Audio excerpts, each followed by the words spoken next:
everybody for being here. Again, my name is Cory. I'm a graduate student at Michigan State University, and that's in the Midwestern U.S., where I study chemical communication and sea lamprey. When thinking about how signals evolve in animals, we don't often think about chemical signals or pheromones. And this is probably 100% because we can't see them or hear them. So it's really difficult to study pheromones. Actually, it requires someone with analytical chemical skills. We have actually, we're really lucky to be in our laboratory where we're kind of integrated with chemistry and physiology. And then me, I do animal behavior. So without actually Cory, I'm just going to give her a shout out. She's our analytical chemist. Without her, I wouldn't even be up here talking. So she allows me to see the signal in sea lamprey, so to speak. And for those who haven't seen a sea lamprey, these are pretty gross fish. They're a parasite. They don't actually have jaws. These are like living relics, living fossils. They're pre-development of jaws. They have a suction cup-like mouth with circular rows of teeth, and they attach to the sides of fish, where they slowly rasp through their skin and break down tissues and blood. And this is how they feed. So their life history is also really bizarre, kind of like their feeding habits. And I'm going to attempt to explain it here and talk about how pheromones modulate their life history. So sea lamprey are quite strange. As larvae or juveniles, they live in the sediment of tributaries to either the Great Lakes, the Laurentian Great Lakes, where they're invasive actually, or the Atlantic Ocean, where they're native. But these are always tributaries, they're freshwater. And they reside under the sediment. At night they poke their head out, and they don't yet have that parasitic mouth. They just have this little trap door kind of thing. And they'll filter particles and algae in the water column. And that's how they feed. And while they're feeding, as a metabolic byproduct, as sort of a byproduct of their digestion, they're releasing these compounds. And these compounds are mostly bile salts and steroid derivatives that we've identified so far, but these are going to come into play later.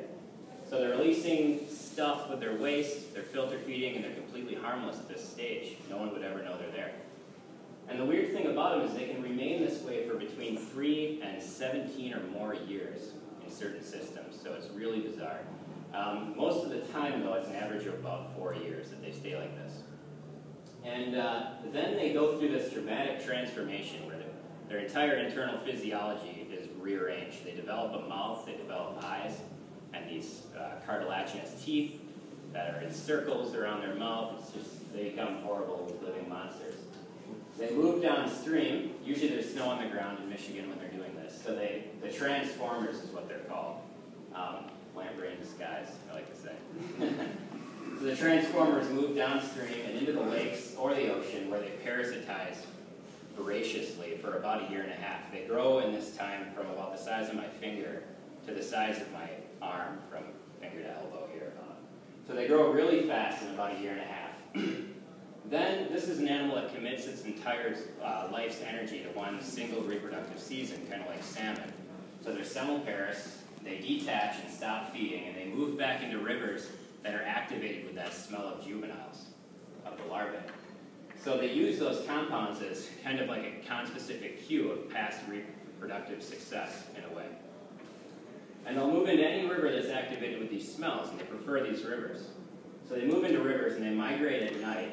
They can migrate hundreds of kilometers. They're really, really efficient swimmers. They have kind of a snake-like, eel-like swimming style that can get over a lot of obstacles.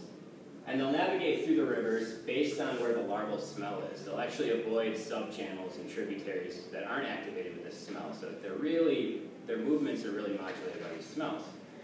Larvae. The males will then move up to reaches of the stream that are rocky, fast-moving riffle areas, and they begin to establish a nest by actually physically grabbing rocks with their suction cup mouth and moving them into place. So this is also kind of fascinating, and that's where their scientific name comes in. That literally means kisser of rocks. So they're really cool. They develop these nests, and the males then do something also quite bizarre. They start to release their own pheromone.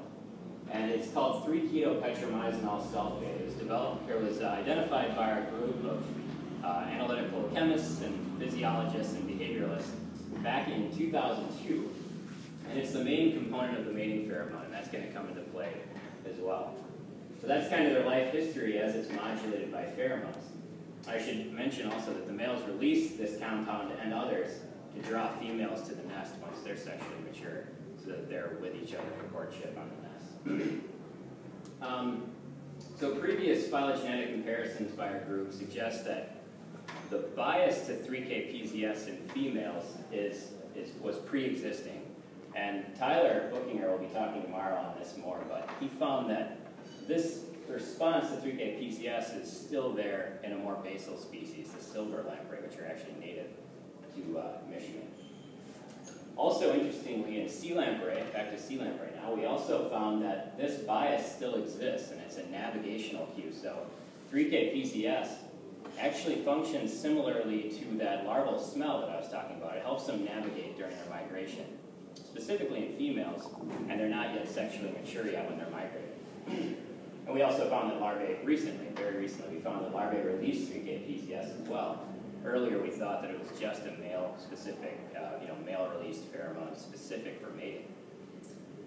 This is all part of pheromone identification. There's just a surprise around every corner of these compounds. It's really cool. So here we hypothesized that 3K-PZS to continue to evolve into a stable signal in sea lamprey.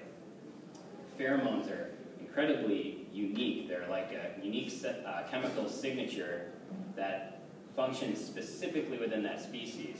So other species don't really interact with this compound at all, so they're very cool. But we hypothesized 3K-PZS continue to co-evolve, and we kind of have a few interesting research questions here. Basically, we think that we can still see how this evolved in both the signaler, which would be the males in this case, and the receiver. So how has it been integrated into their communication system? Specifically, what adaptations have males undergone to make this a better signal, a conspicuous signal? Because we know that females have this preconceived bias to this compound. And we know that the compound is mated from. Now, so what adaptations did they go through to fine-tune their response threshold and make sure that they meet up with males when they're sexually mature? If they have bias to this compound, they must have adjusted this response. We predict that we can see these, and this helps us identify the function of the pheromone. So we'll start with the fellers. What we did is we actually took males that were immature and then ones that were sexually mature. We did a bunch of dissections, and we did quantitative real-time PCR on liver tissue first to look for the genes that encode for enzymes that biosynthesize 3K-PZS. So what are the genes there that make this compound, and do they change at all when this male becomes mature? We then also did chemical analyses on the tissues themselves just to see what the concentration of 3K-PZS was in them. And we found that specifically after males sexually mature, the genes that encode for the enzymes that synthesize 3K-PZS upregulate about 8,000-fold in the liver. It's this massive upregulation. It's crazy. It's specifically after they mature. We found also after they mature that liver is just loaded with 3K-PZS. We found that 3K-PZS travels through hepatic veins pumped by the heart to the gills, where it's actually released across specialized cells in the gills. And I mentioned that they stop feeding. I didn't even draw in the intestine here because it's so atrophied at this stage. It's been 2 months since they fed last, and they're going to die after they reproduce. So it's no longer a metabolic byproduct from digestion released with their waste. It's released in massive quantities across their gills. And this is the first time that a bile cell has been known to be released from a different spot on an animal in general. So it's really kind of neat to find out. We're kind of dumbfounded. How we found that out is that we actually took the animal and put it in a chamber that separates its head in a separate section of water than its tail. And the head region would always be loaded with 3K-PZS. And then we did some immunocytochemical staining to show that it was actually 3K-PZS in these gill cells. So this is really neat. This is all specifically after they mature. Before they sexually mature, they still look like a big adult male lamprey, but there's just nothing being released from their body. And then, of course, 3K-PZS we know functions in this as this fine-tuned signal to bring the females to the nest. I'm terrified of videos, so I drew this funny little animation. Seems to work. And so it's really, really fine-tuned. Kind of a dorky way I like to think of this signal is that with that 8,000-fold increase, if this signal were a visual cue, like a peacock's tail, it would be an over 2-story tall peacock tail. It's really conspicuous from this spot, from this male at this point. So it's just fascinating. So we know that males adapted to really increase this signal and kind of capitalize on that pre-existing bias in a way that females have. They developed their signal to bring females in. But what adjustments did females do then? To do this, we went to the field, and we used the female sea lamprey to basically tell us what they prefer in terms of 3K PZS and how they interact with 3K PZS. We took immature migratory female, we surgically implanted a passive integrated transponder tag, or PIT tag. And this is just a little computer chip. We then built antennas across the stream that will register when the animal goes past these antennas. And then we have a release point, just a cage in the river that we can release them. Upstream, there's a natural bifurcation. We found a stream section in this river. This is called the Akiak River. We found a natural island that separates 2 subchannels. And what we can do is if we build antennas at each confluence of each subchannel, and then we also build antennas at the odor source, which is just a meter-squared antenna. We can see the distribution of animals that go to one side or the other, depending on what we pump. So say 3K PZS on one side, alternating 3K PZS to the other side. We can see if their response threshold becomes different or adjusted throughout the migratory season.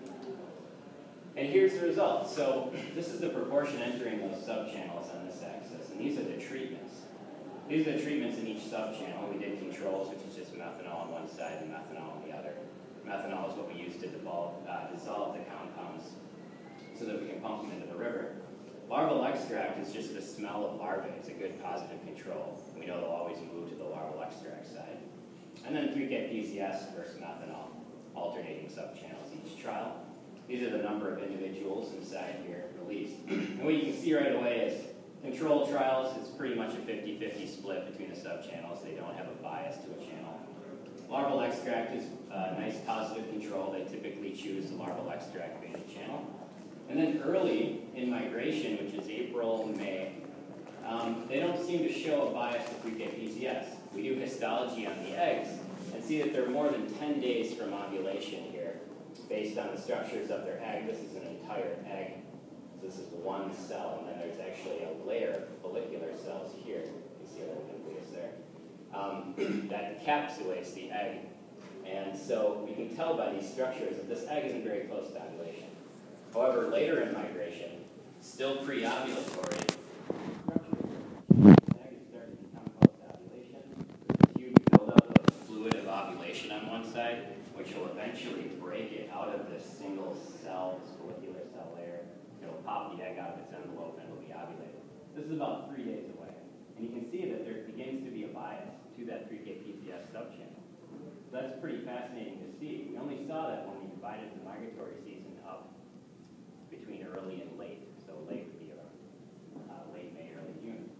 And then during the spawning season in June and July, this is actually that meter-squared antenna, that actual odor source. They just locate that odor source with extreme accuracy.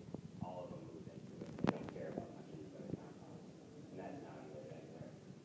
So we just kind of use histology to keep track of what stage these animals are at. And we found that it becomes fine-tuned later in the season. This is probably what allows them to meet up with males when they're sexually mature.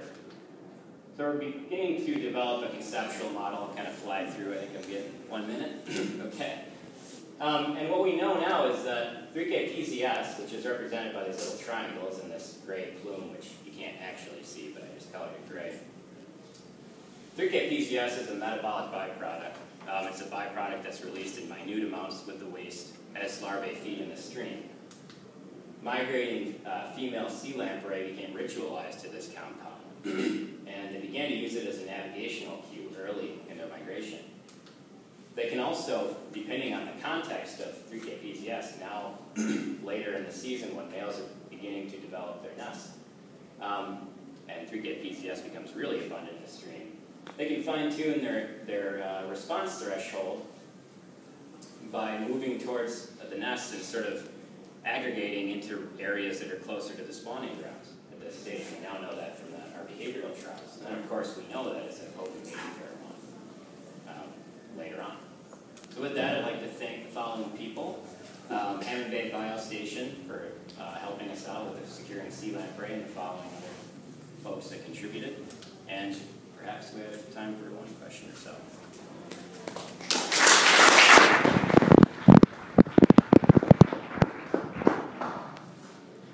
Since it's still afterwards, we can have one quick question. There's still another